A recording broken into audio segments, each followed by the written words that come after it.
6, 5, 4, 3, 2, 1. The History with Jackson podcast. Hello and welcome back to the History with Jackson podcast. I am, of course, your host, Jackson Van Uden, and in today's episode, we are interviewing historian and author Steve Tibble about his book, The Crusader Armies. Now, in this episode, in this book, Steve addresses or battles some misconceptions that we have on the Crusaders and their armies. He also talks to us about the ethnic diversity of the Crusader states and their armies, whilst also detailing the makeup of some of their enemy's forces. Now, if you enjoy this episode and any of the content that we create here at History of Jackson, please do consider heading to the Buy Me a Coffee profile in the description below, or subscribing to History with Jackson Plus on Apple Podcasts. Now, without further ado, I'll leave you with Steve. So, hello and welcome back to the History with Jackson podcast. Today, we welcome back author, historian, and good friend, Steve Tibble. How are you doing, Steve? Oh, very well, Jackson. All the better for seeing you here. Oh, lovely. You flatter me. So today we're talking about your book, The Crusader Armies. I've got my copy here. I could not put this one down, and this is with Yale. So I want to ask you, Steve, and I always ask this first question to everyone. What was the inspiration behind writing this book? Wow.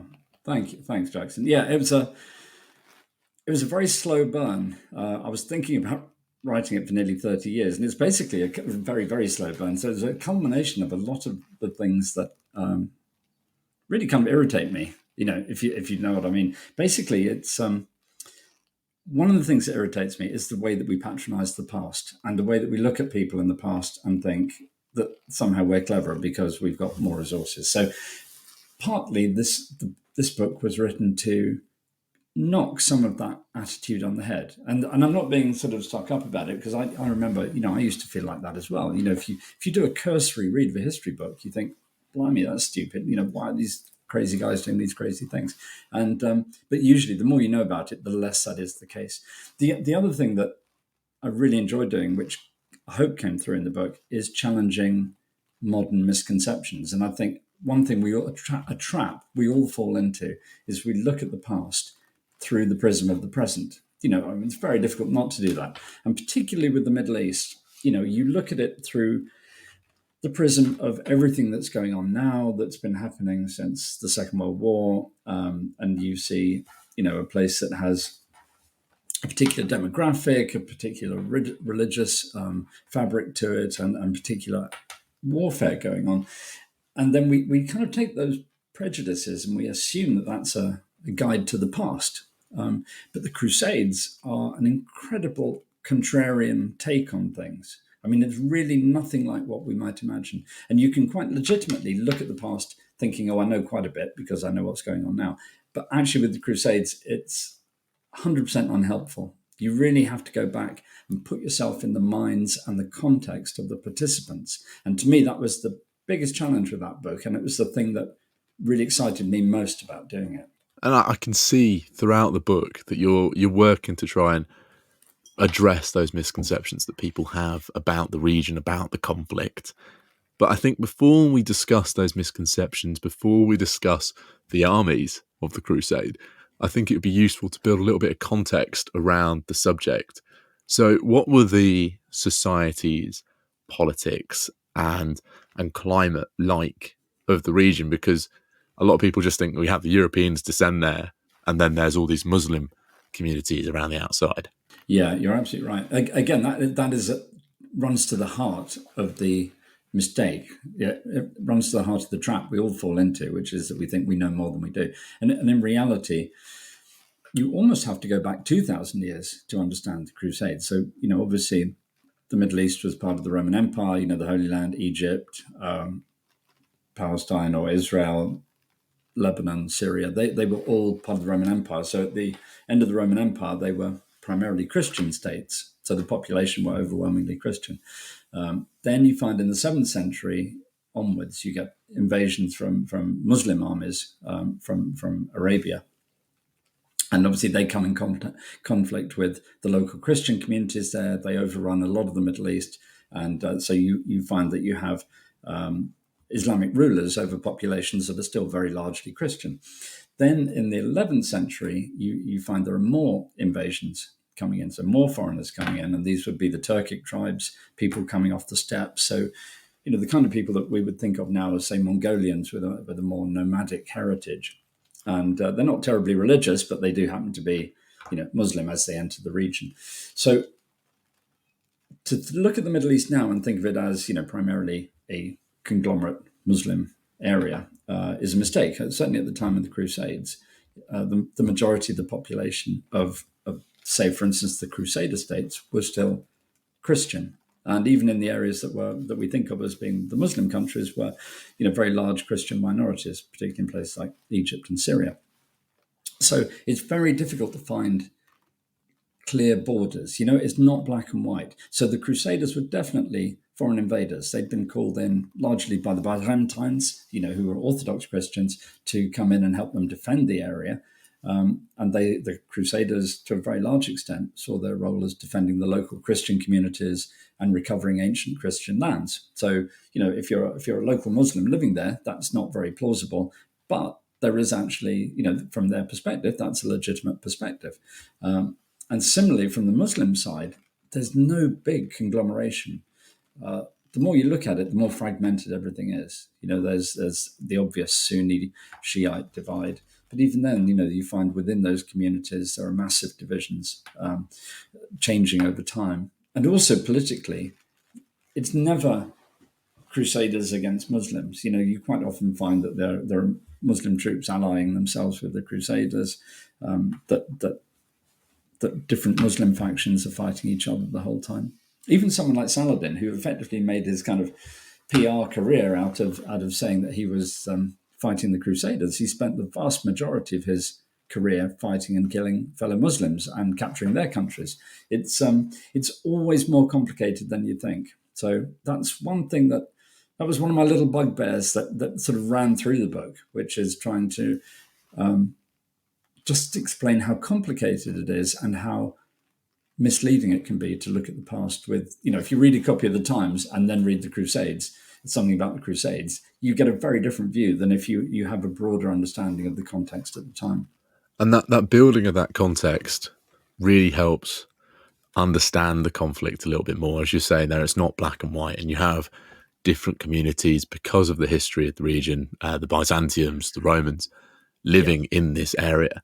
So when the Crusaders, the foreigners from Europe, come across the Middle East, how do they interact with the population that's already there? Yeah, very good point. And obviously very complicated. So I don't think anybody would want to pretend that the Crusaders were, sort of plaster saints and, they're not Mother Teresa. They're coming out there and they're doing good work from their perspective. But they're from the Latin church. So they've got the West European heritage of Christianity, which is what we call Catholicism. They usually call themselves Latins because they operated from the old Roman side of the empire, whereas the Byzantines, they were the Romans from the east part of the empire, and they had what they called the Orthodox, so those are still the two main parts of Christianity today. But when the Latin Crusaders, the Catholic Crusaders came through, there were inevitably conflicts with the local Christian churches. Actually, obviously, there's more obvious conflicts with the local Muslim communities, but there are also problems with, supplanting existing ecclesiastical hierarchies and so on. So there are some conflicts, but the amazing thing, and in a way that is the obvious thing that people always assume with the Crusaders, that it's some kind of foreign influx and they impose themselves on a population that they have to subdue. But in reality, when the Crusaders turned up, as I said, the majority of the population of the Crusader states was still Christian. So when they went into places like Edessa and what became the county of Edessa or the Principality of Antioch, they were by and large greeted as liberators. Because they'd had Muslim Turkic garrisons, but the majority of the population was still Christians. Obviously, there's always complications. The other big thing that people forget is that people have the need for affection, marriage, children, and so on. And the Crusaders were not bringing their families over there. It wasn't, it's not somewhere that would be particularly safe for a lot of normal families. So you find that when the guys are out there, they almost instantly, literally first generation, they marry local women, and those women. We don't know exact figures, of course. There's no market research or census data, but we know from the chronicles and some legal documents that probably the majority of them would have been local Christian women, and they'd be marrying these guys. They'd settle down and they'd form their own villages. Sometimes local Muslim women would convert, particularly in the early days. But primarily, you find that there's this within a few years, and amazingly quickly, most of the people that we call the Crusaders, and we think they're kind of Europeans wandering over, are actually mixed community, mixed ethnicity. Even the kings of Jerusalem quickly married into the local population. So they're married into local Christians, Armenians in particular, and you see that throughout. This kind of hidden actually in all the sources. I think in modern times we're much more, and particularly in the last 20 years, become much more obsessed with ethnicity as an indicator of identity. That was much less the case with the Crusades. You don't find those markers being particularly important. Religion is a much more important sort of signal of identity than ethnicity. And often in the sources, it's only by accident that you realize that these Crusader knights that you're reading about, or this garrison of a Crusader castle, they're actually all Arabs. It's only by the accident that the occasional chronicler might mention that these guys, happen to be all Arab, or you find a legal text where the guy would sign himself as, George the Arab. But then the next generation, George the Arab, marries somebody, has a son called Baldwin, and as far as we know, he's just called Baldwin then. So we look at the sources, we think we're looking at these European knights, but actually, if you stand back for a second, you can see that it's really an amazingly integrated community. And again, I wouldn't want people to think I'm naive. Well, I am naive, obviously, but I wouldn't want people to think I'm more naive than I really am. And I'm not suggesting that the guys are there because they are, just Boy Scouts trying to do good deeds. I mean, there is some of that. Don't want to be too cynical, but equally, the key thing is that the Crusaders who went out there were so fundamentally outnumbered. They're a tiny strip of land on the edge of a huge Muslim empire that they need all the help they can get. So people in Europe who would be thought of as heretics, like the local Christians from a different sect, a non-Catholic sect, they're actually your best mates when you go out there, because they're the people who are going to be in the local militia. They're going to be the guys defending the castles with you, and they're the people that you've got to rely on to help you. Equally, probably your wife's family are mostly from that community. And if you're second generation, it's your community as well. And so are your kids. So there is this kind of demographic outburst, really, at the beginning of the 12th century that turned these kind of ostensibly Crusader armies into very integrated, mixed ethnicity, mixed religious sect armies. And to me, that was one of the big things driving me writing the book, is that this continual pulling back to remember that what we're looking at is not what you'd think of from a Victorian novel or, Walter Scott or whatever. These are guys who are very integrated into the Middle East. They just happen to be the Christian side, and they, by and large, happen to be Latin Catholics.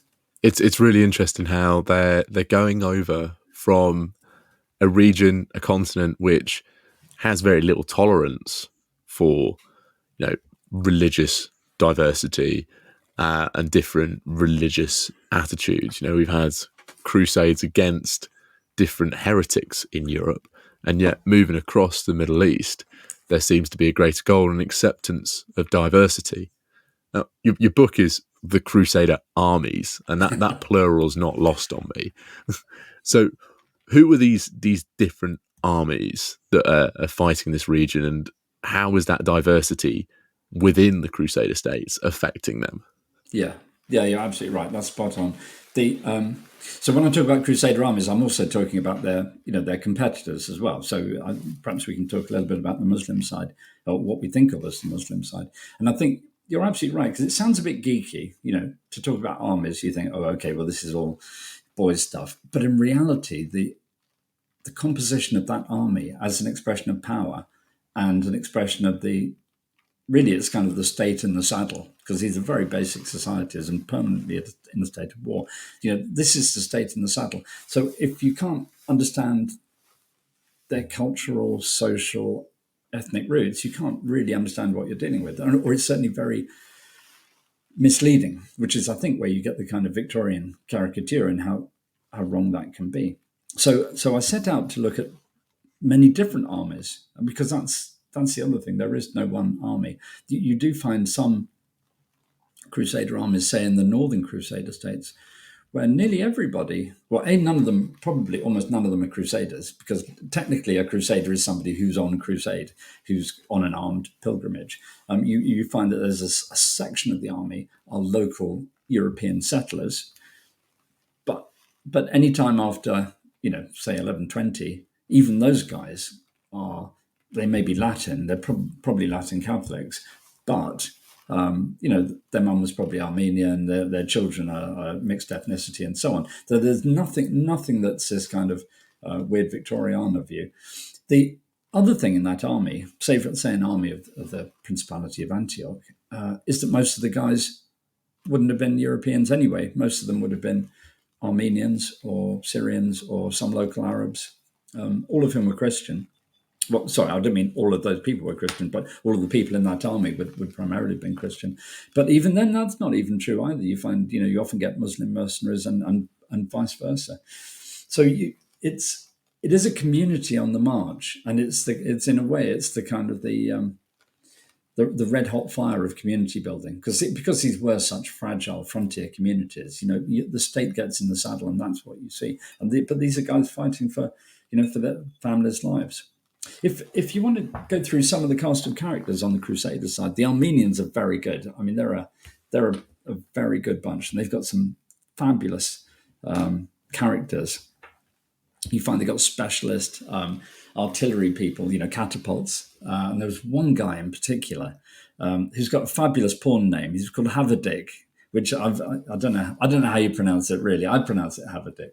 But anyway, this guy, it was like Havadik will travel, because he was in such demand that people would pay for him to come down from the Principality of Antioch and serve in sieges all over the Middle East. So he came down and helped the Latin Kingdom of Jerusalem's army at the Siege of Tyre, and he was outstanding. And you can see there is this kind of whole market where some of the Armenian guys are so skilled and so tough that they're in big demand. And you find there are Armenian knights, there are Armenian castle garrisons, you find they get fiefs further down, and so on. So as a community, it's pretty much, as you know, the Armenians have always been tough because they've always been on the frontier between, Byzantium and Persia, or Rome and Persia, and also the terrain is quite tough. So you get this, they're a pretty tough bunch of guys, primarily Christian, but independent. They don't always like, say the Byzantine view of the Orthodox. So in some ways, then they're probably more pleased to see the Crusaders than you might think, partly because they're Christian, but also because they're not Byzantine, So there's a lot of that going on as well. If you look into it also, the further you look down into the details, you find there are quite a few Arabs, because obviously the population of most of the Holy Land were Arab, particularly in the southern parts, and they were mostly Christian, as the population had been for centuries before the Muslim invasions.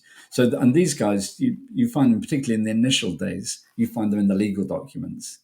For instance, there's one family called the Arabi, and they're knights. So these are very prominent guys, great fighters, got their own sort of little mini armies and lands, and you can follow them for a couple of generations, because they're called Arabi. So when they sign a witness statement to a charter or something like that, you can see, oh, that's nice. The Arab knights are out there in force again, and then they just disappear. But it's not because they're not there.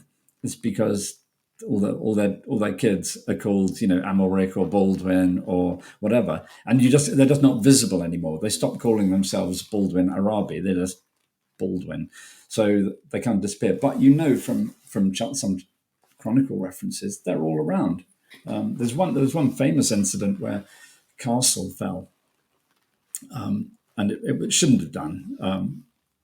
People complained that it was impregnable, and then the guy surrendered, and so there was a lot of debate about it. But in the course of that debate, just as an aside, the chronicler William of Tyre mentions that everybody was Syrian. Literally everybody in the castle, including the commander. So this is an entire Crusader unit manning a critical fortification, supposedly impregnable, and every single person in it is a Christian Arab. But it's just an aside. You only come across it by accident, and because people in that period thought of religion as being more important than ethnicity, you often see references to, say, a Christian garrison, but they don't say whether they're Arab or Armenian or Frankish. Not because they're being racist, it's just not important. It's almost the opposite of racist, actually. It's such an integrated society that it doesn't even come up in conversation. They're just, lads doing good work in the army. And the fact that they don't see the need to sign themselves off as the Arab or Arabia on the end of their name shows how diverse and how integrated that society is out in these new Latin states. Absolutely. But I have a question about some of these people turning up. You mentioned how people are paying for people to arrive in their armies. There's a lot of mercenaries. How does this kind of contract warfare affect the relationship between the rulers of these principalities, which aren't particularly rich, and their subjects if they're constantly hiring new soldiers? You're a good point. I mean, the data is incomplete. Okay, we're talking medieval here, so it's not. I'm always jealous of classicists. We know so much more about that period, but we do know that. Well, firstly, there was such a need. Okay, defending the Crusader states was an absolute nightmare because there wasn't enough land. In medieval warfare, most of your local guys would normally have fiefs, so they would have plots of land given to them. They'd live off the land, and on the basis of that, they would kit themselves out and they'd hire some guys. It would trickle down. They'd do the same, and they'd have little mini units or armies of their own. Which is all good, and that is what happened in the Crusader states. But the trouble is they're quite small. There isn't a lot of land to go around. I mean, sometimes you find even like the King of Hungary tries to go out on crusade in the 12th century, and he writes to the Hospitallers to say, "I'm coming out. I'd like to buy a bit of land just to, so I've got somewhere nice to live while I'm staying out there." And this is a king. This is somebody rich, and the Hospitallers write back and they say, "Sorry, mate. Really be lovely to have you." But there's nothing to buy. Literally, there isn't much land. Nobody's selling. So there's this shortage of land, but there's this huge military need. So it's a kind of an anomaly. Normally, a big state would have big armies and so on, but here you've got these kind of frontier states where the military need is huge, but the land to accommodate a feudal army is very limited. So you kind of branch out in two directions. One is that you have conscription sometimes. Conscription's never popular, but this is, in the Latin East, when there's an emergency, I think everybody kind of gets it, that the shopkeepers are out there. The farmers have spears and cheap crossbows, and they just run back to their houses and then go off to join on campaign. And we've got quite a few instances where that happened. It doesn't have to be full conscription, or it could be a local conscription when there was a particular invasion. And at that point also, these communities, as we've talked about, are very mixed. So you'd have local Armenians, joining in, you'd have the local Arabs and so on, because everybody just mucks in. These are not highly skilled troops, though. That's the trouble. So they're the kind of arrow, they're the arrow fodder, and they may be well motivated because they've got nowhere else to go and it's their families and their communities, but that doesn't make them skilled soldiers. So you kind of bridge that gap by looking at the third leg. So you've got the feudal leg, you've got the local, levy en masse leg from temporary conscription or whatever. But then you've also got mercenaries. And that's the good thing about a mercenary is that you can turn them into something like a standing army if you've got enough money. Because then you've got a garrison, you pay the garrison. These guys, you've got crossbowmen there, and they're professionals. They got hopefully good kit, and they can do a good job. The trouble that you very astutely pointed out there is that these were not rich states. So some of the slack there was taken up by bringing guys in from Europe I mean, there's not a big labour pool out in the Crusader states, and people like the papacy who are trying to organise the crusading movement and trying to defend the Christian Middle East, trying to gather money to do that. And you find that the military orders, the Templars and the Hospitallers, they gather. Part of their job, half of their job is fighting out in the Middle East. The other half of their job is raising funds and lobbying the Western European provinces to give more money and men to help, so that you find there's big cash transfers from Western Europe to the Eastern Mediterranean. And that money, obviously it can be used in different ways, but you can guarantee that 90-something% of it goes into the military, either castle building or hiring mercenaries or kitting out local militia or whatever. Yeah, it's a very, very tough world. And that's actually another thing that I've always been fascinated about the Crusades, is the fact that everything is on a knife edge, whereas you and I have nice, we turn the electricity on, we turn the tap and fresh water comes out. Whereas for them, they were living in permanent danger with so little to help them and their families. So yeah, I've always admired them, because I'm completely rubbish. I'm lost if anything goes wrong, But so I'm in awe of anybody who can be resourceful and make things happen. I think that's the nice thing about those orders, particularly operating in those Crusader states, is they're able to be resourceful. But something that stuck out for me is, those hiring those mercenaries, those military orders, which we touched on our last episode about the Templars, about your book, The Templars. It seems to be this kind of professionalization, or at least a semi-professionalization of the fighting force in the Crusader states. How does that professionalization of fighting and the military represent an evolution from the more individual fighting style from Europe? Yeah, no, you're spot on. So Europe tends to be more peaceful than the Middle East. I mean, that's the fundamental thing, really. So the military side of things takes a lower priority. It's not to say that Europe's peaceful. People, they're always squabbling. The different provinces of Europe are always fighting each other, and that's not helpful for the Crusade movement, because it means kings are distracted, and England and France are always on the verge of giving each other a good kicking, and so that's not helpful. But the armies of Europe tend to be not pushed to extremists. They're not permanently living on a knife edge, and they're quite dispersed, I guess. So if you're a knight living in England, how many times are you actually going to fight? How many times are you going to be campaigning in an army, and operating, so learning how to maneuver, how to put your skills into action, not just as an individual combat, but as a unit and as an army.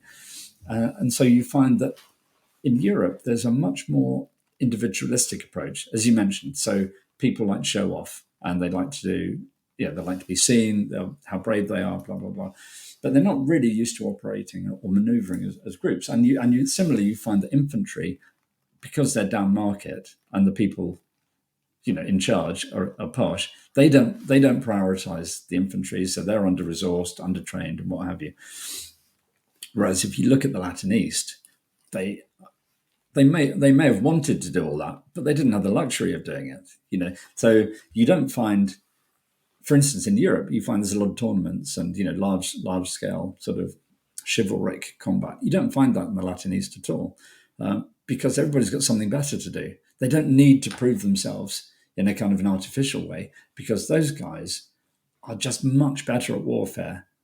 Probably they don't want to be, but they have to be, because they're in the saddle, year after year after year. And you find guys in their 60s, even older, still campaigning every year, and legally having a legal obligation to do that, because there just are not enough warm bodies. So there's a kind of enforced professionalism that the guys become very good at fighting as an army, because they do it the whole time, and they don't have any way around that. Similarly, when you're facing the local opponents, are much more likely to be light cavalry, say Mongolian steppe cavalry, and those people are a nightmare to work with. So what you do need is good infantry with crossbows, infantry with spears. So again, you find there's a bigger professionalization of the infantry in the East, at the same time as there's a much more professional approach on behalf of the cavalry as well, because no one has any choice. And you can see the effect of that on medieval kings, medieval princes who crusaded and then went back home and became incredibly effective military commanders in their own regions or when fighting foreign powers. I think, can't remember which Edward it was, Hammer of the Scots. It becomes an incredibly powerful military commander. Yep, Edward won. Yeah, he was. There's Yeah, too many he was Edwards. Too many. Yeah, so many Edwards, so little time. But yeah, no, he was a formidable crusader. He didn't have a big army, so he was very limited in what he could do out there. But I think everybody recognised he was a great general. I mean, there was an assassination attempt on him when he was out there, even after the temporary truce had been arranged. Not because they thought that his Muslim opponents thought he was a danger, but the Mamluks recognised that he could come back, and he was actually a very good general, and he could come back with a proper army. So there was a very brutal assassination attempt on him by an assassin with a big A when he was in his bedroom with his wife, pregnant wife, and it was something like out of the Bourne Identity. You know, this guy came to the door and just said nothing. He was one of his household had been, one of the local guys been taken on, part of his household, and a fight broke out. But the guy, you know, it just literally opened the door, knife out.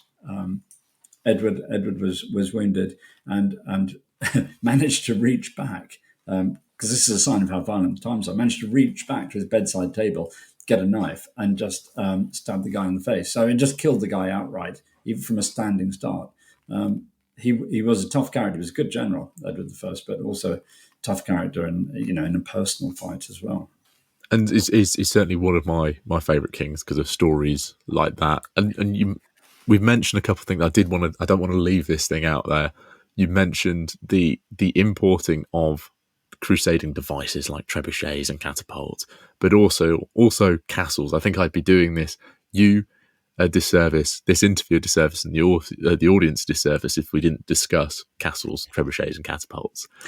What kind of effect do they have on the crusading states and their armies, because they are such powerful devices and buildings?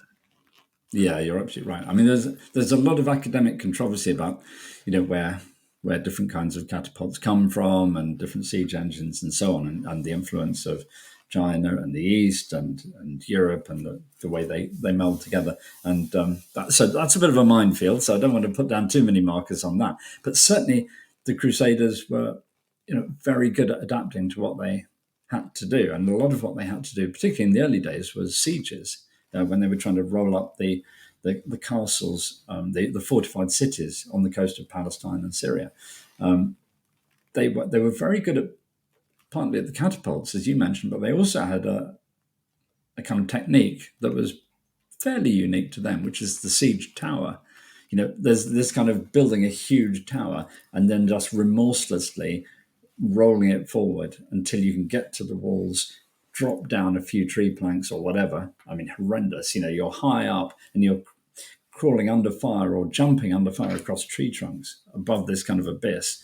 That could really win a siege for you. And you find the Crusaders were very effective in the first years on the coastal sieges. And it was partly because of things like that, but it was largely because they had naval support. So the Italian navies that we tend to forget about, actually. We tend to think of the Crusaders as being, the Franks, the French, the Germans, the English, which is all true up to a point. But the Italians were incredibly important because it was with their navies, the Venetian navies, Genoa, Pisa, they were all big naval powers, and they were able to help capture all the cities of the Holy Land. And that's what created the kind of link, the essential link between the Crusader states and Western Europe. Because without that, they're dead in a month. If you can't get men and reinforcements and money over there, they're not really sustainable. It's I know people don't like to look at it like this, but to me it is like the American Civil War. They're on a hiding to nothing. The Holy Land is basically indefensible on its own merits. It just can't survive. It only survives because it's got lots of help. In the same way as Confederates, you just look at the population and the GDP of the Confederate States. It's obvious they're going to lose. The only issue is how long it's going to take to lose and how painful that's going to be. The other point you quite rightly raised was castles. I think there's two kind of interesting things about that. One is you look at a map of the Holy Land, and you see an overlay of castles, hundreds and hundreds of castles, not just on the frontiers either. In fact, most of them aren't on the frontiers. And I think traditionally people have looked at that and said, oh, okay, so we've got this narrative where you've got these kind of foreign oppressors coming over, they're holding the natives down, they're deeply unpopular. So they've got all these castles here to be as part of their oppressive master plan. And that's a compelling way of looking at it. I totally understand why people see it that way. In reality, there was almost no, as we've talked about, most of the population were Christian anyway. There were, and even with the Muslim community, there were very, very little active discontent. I mean, I don't know how happy people were. There's no market research, but there are no uprisings, significant uprisings during the period of the Crusader states over the whole of the 200 years. So they weren't there for oppressing a whole community. What they were there for, and that's one of the things I do write about a lot in this book and in another book I wrote called The Crusader Strategy, is the criminality and how the Middle East had been so violent and criminalized long before the Crusaders got there. I mean, basically the whole place had been a war zone and very, very destabilized for hundreds of years.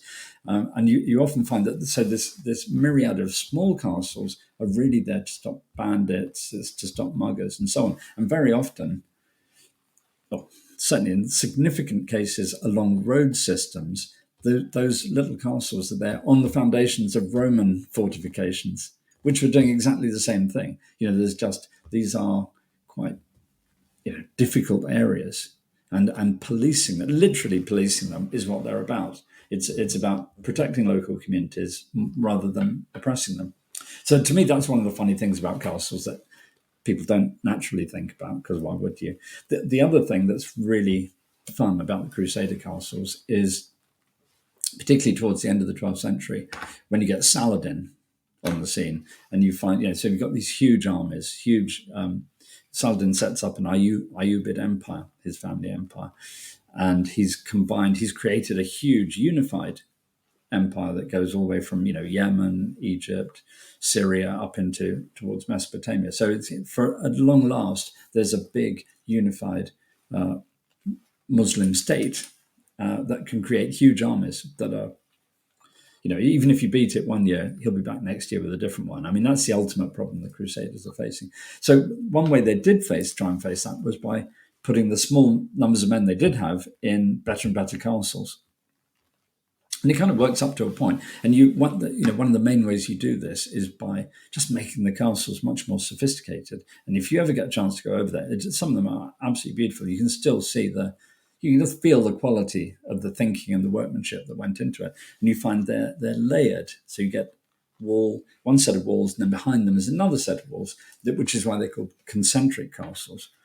And these are not your average castles. They're not average in the sense that an aircraft carrier isn't a typical ship in a fleet, but it is the kind of cornerstone of the fleet. So in the same way, you get these big concentric castles on the frontiers, and relatively small garrisons can hold out for a very long time, waiting relief. So you find after the Battle of Hattin, which was a cataclysmic battle where Saladin defeated the army of the Latin Kingdom of Jerusalem, some of the castles on the frontier held out for a year and a half, nearly 2 years. I mean, the thing that defeated them was that they didn't have enough salt. people started to go blind, and that's when the castles had to give in.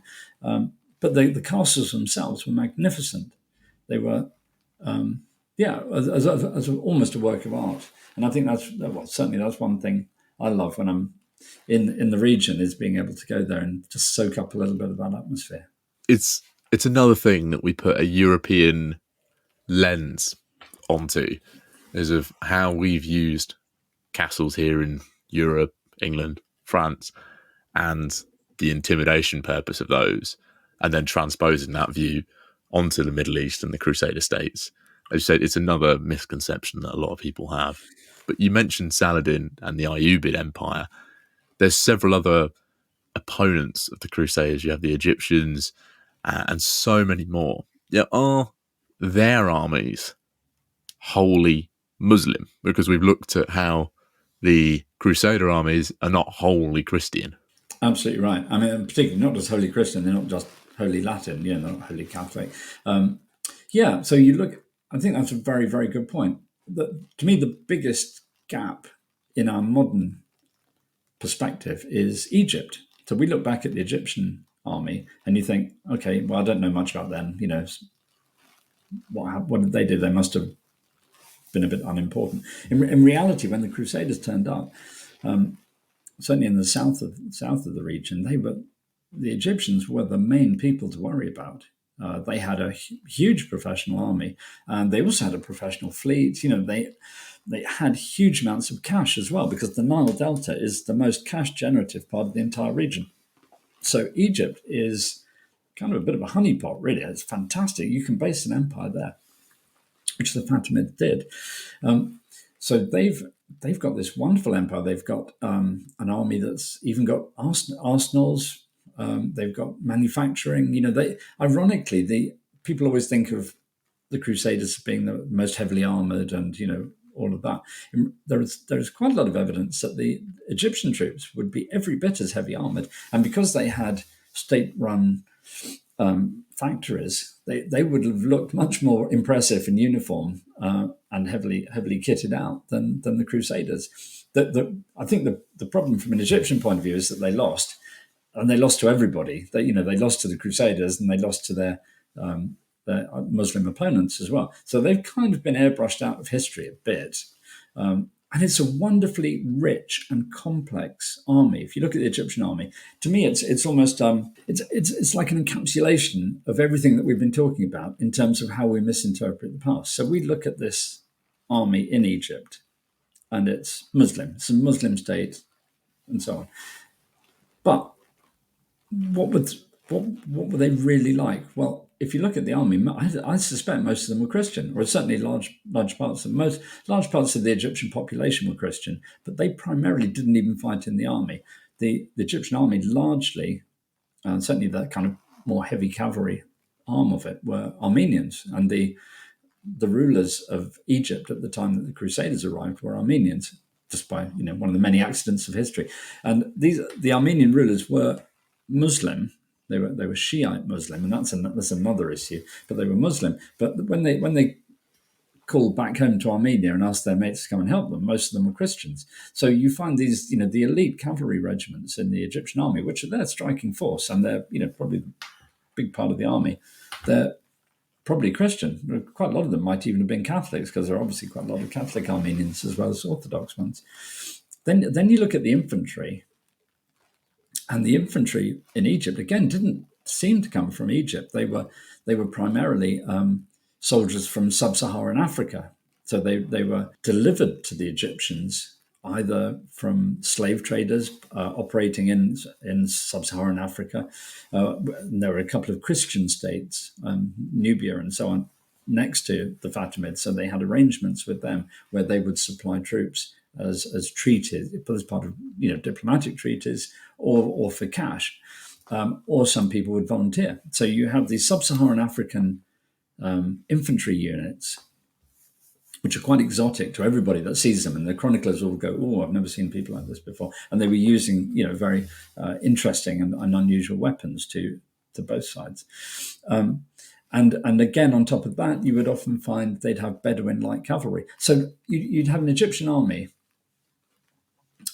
where almost nobody would be Egyptian. That's ultimately the ironic thing, where the generals would probably be Armenians, where most of the elite troops would be Christian, where the infantry would be sub-Saharan Africans, many of whom would have been Christian as well. The Nubian states and so on were Christian, or they would have been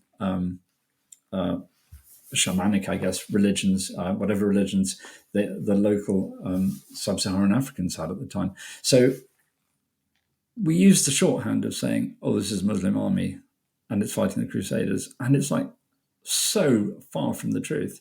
I mean, the other thing from saying it's a Muslim army is you think, "Oh, well, of course they're going to fight the Crusaders."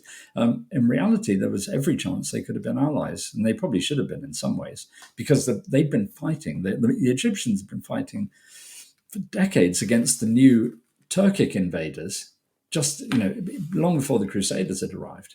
And it was that because the Turks had adopted Sunni Islam, they always saw the Shiite Egyptians as being heretics and so on. So there was never an easy coalition there to be had.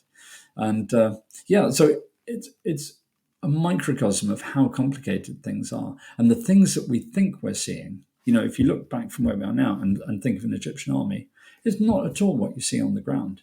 It absolutely couldn't be further from the truth. And it goes back to that phrase that you said at the beginning of the episode. It's not black and white. It's not a black and white conflict. It's not a simple and easy conflict for us to understand. But by looking at the Egyptians, the Crusader communities, we can understand that it's not black and white.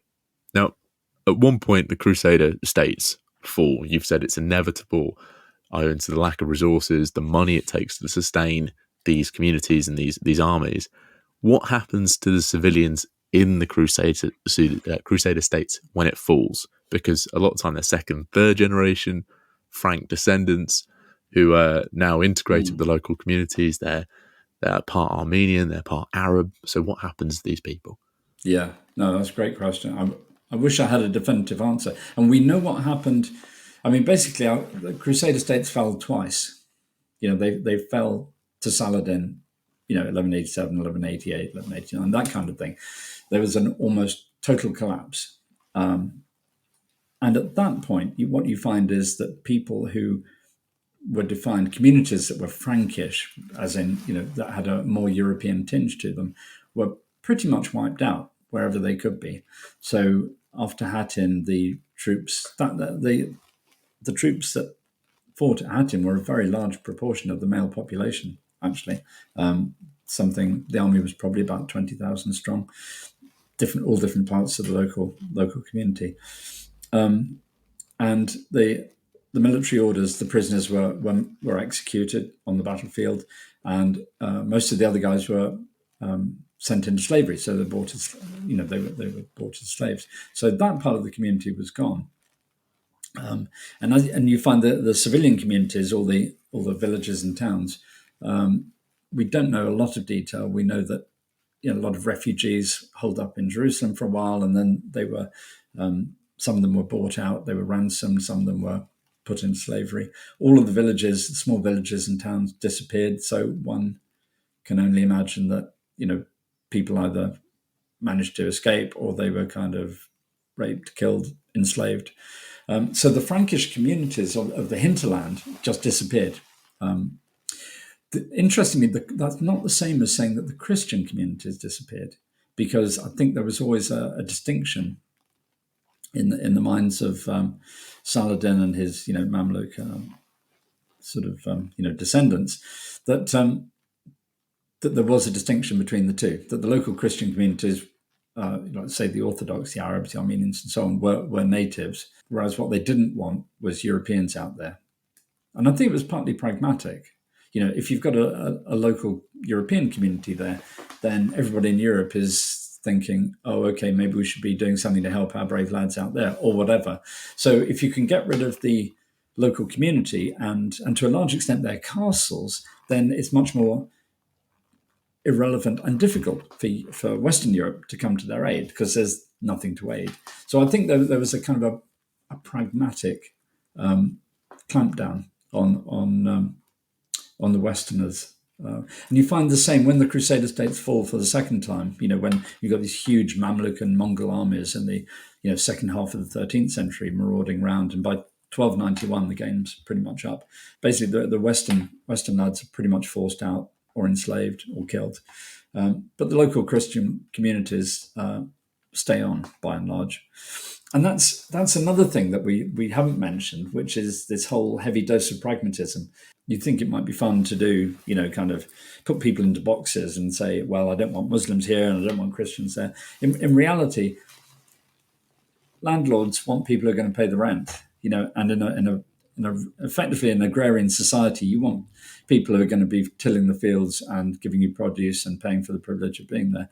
So ultimately, you find people get excitable after things like sieges, but once things settle down, nobody really wants to do massive sort of disturbing of the peasantry too much. And you find that, you do get Muslim peasant communities in the Latin Kingdom of Jerusalem, for instance, and they stay there happily for, decades and centuries.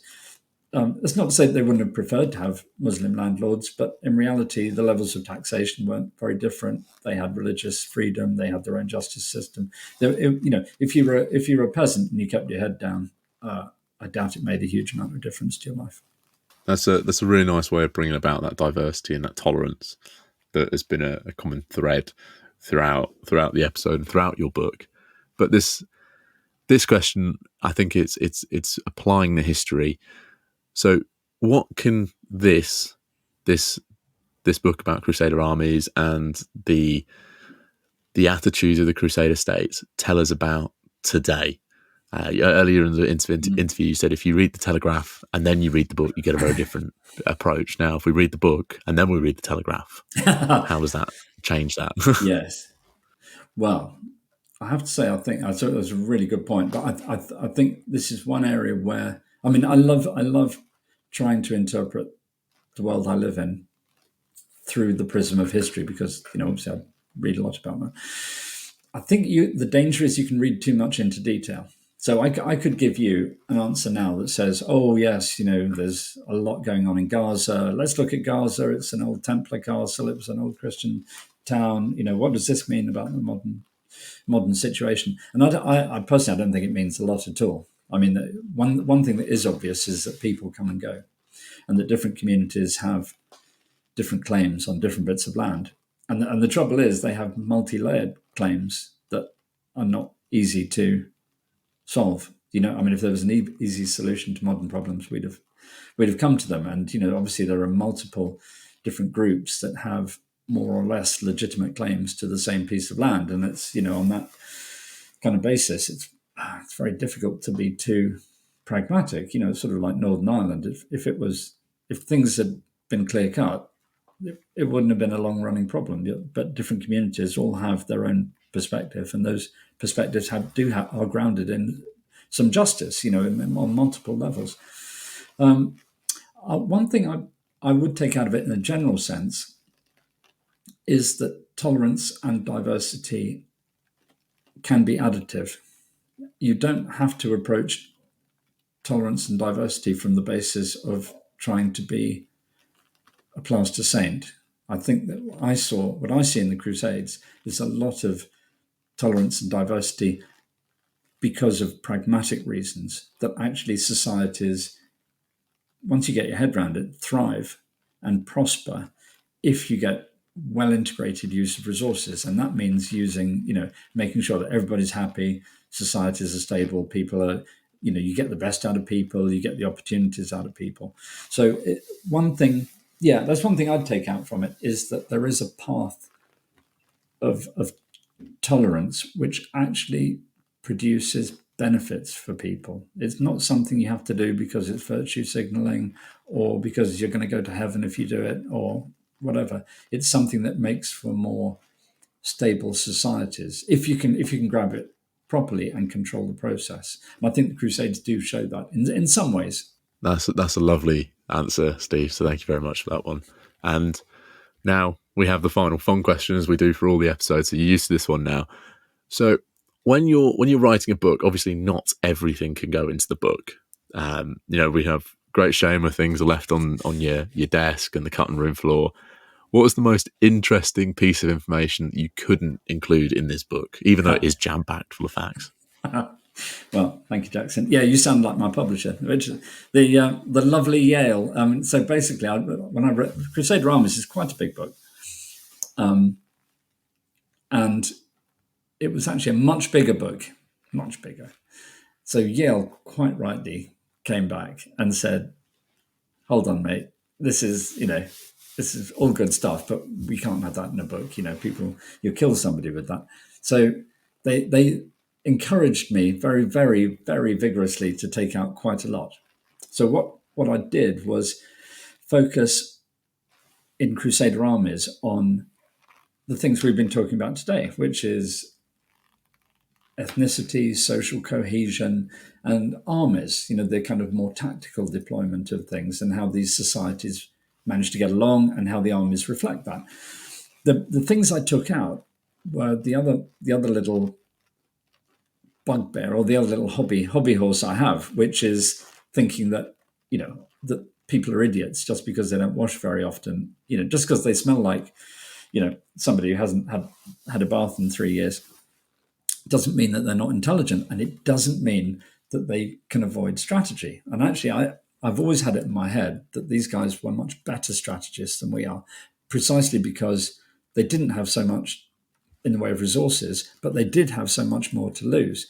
So the bits I took out were the things relating to strategy and how these societies managed to take a much longer term view than our governments do. Our governments kind of tend to, talk nonsense, I think, about strategy because they're being run by PR teams. They're not really strategic. Whereas I think sometimes you look back in the Middle Ages and if you deconstruct activity, you can find really strong patterns of strategy. So I took all that stuff out, which pained me. But then Yale assuaged my pain by publishing it as another book called The Crusader Strategy, which hopefully we'll talk about at some point soon. That's a very nice plug for our next episode and your other book as well. So in terms of plugging this book, Steve, where can people get a copy of The Crusader Armies and where can they interact with you online? Well, thanks, Jackson. Yeah, the book's available on Amazon or Yale Books and so on, all good bookshops. I love hearing from people. I love people coming up with their views. I love seeing all that. And you can find me. I've got a website, which is stevetibble.com. But I also operate on the wonderful universes of Twitter and LinkedIn and Instagram and Facebook. So you can find me on all those places. Awesome. And I'll make sure there's a link in the description for your book and your social media so people go away and get a copy, but also interact with you and learn from you online as well. So thank you very much for coming on, Steve. Thank you, Jackson. Real pleasure, as always. So thank you for listening to this newest episode of the History of Jackson podcast with Steve Tibble. I absolutely enjoyed having the misconceptions that I have about the Crusade and the Crusader states being corrected by Steve, and the conversations that we had about diversity within the Crusader armies, within Crusader society, was absolutely fascinating. Now, if you enjoy this episode or any of the other episodes that we create here at History of Jackson, or some of the content on our social media or on our amazing blog, please do consider heading to the Buy Me a Coffee profile in the description below, or subscribing to History of Jackson Plus on Apple Podcasts. That will really help us to continue to do what we do here at History with Jackson. Now, next week, our episode looks at the other book that Steve just introduced us to, which is Crusader Strategy. So we're going to be welcoming back Steve to discuss the second of his books.